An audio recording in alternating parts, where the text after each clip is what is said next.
Та бүхэндээ өнөөдрийнхөө бичлэгээр хэрхэн өөрийн хувийн баримт бүртгэгч агентыг хийснээ харуулъя.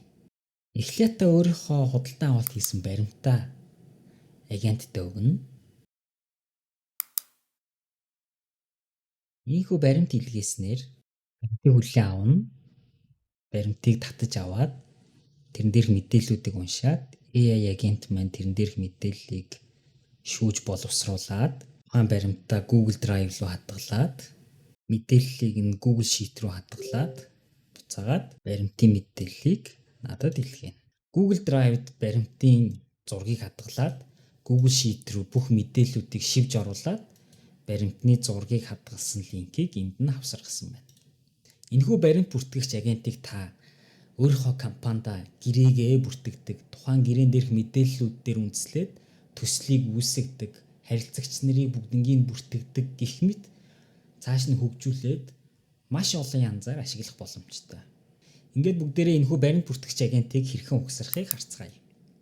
Хамгийн эхлээд Telegram дээр мессеж хүлээж авна. Үүний дараагаар Telegram дээр тухайн хэрэглэгчид баримтыг хүлээж авсан гэдэг мессежийг илгээнэ. Telegram дээрээс файлыг хуулж авна. Үүний дараа баримтан дээрх мэдээллүүдийг унших агентыг холбоно.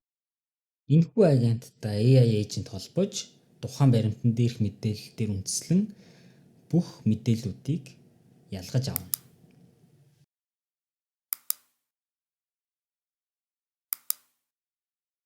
Үүний дараагаар баримтыг дахин татаж аваад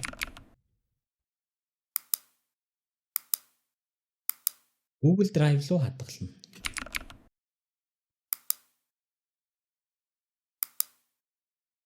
Баримтаа хадгалсны дараа баримт дээрх мэдээллийг Google Sheet рүүгээ хадгална.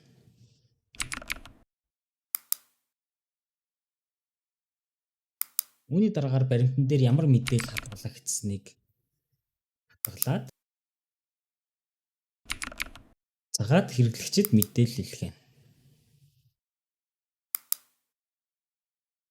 Ингээд бидний баримт бүртгэгч агент маань бэлэн боллоо. Энэ мэдчлэн олон AI агентыг та угсарч өөрийнхөө ажилдаа ашиглаж сурахыг хүсэх юм бол манайхыг фоллоу хийгээд доор Master AI гэж комент бичээрэй.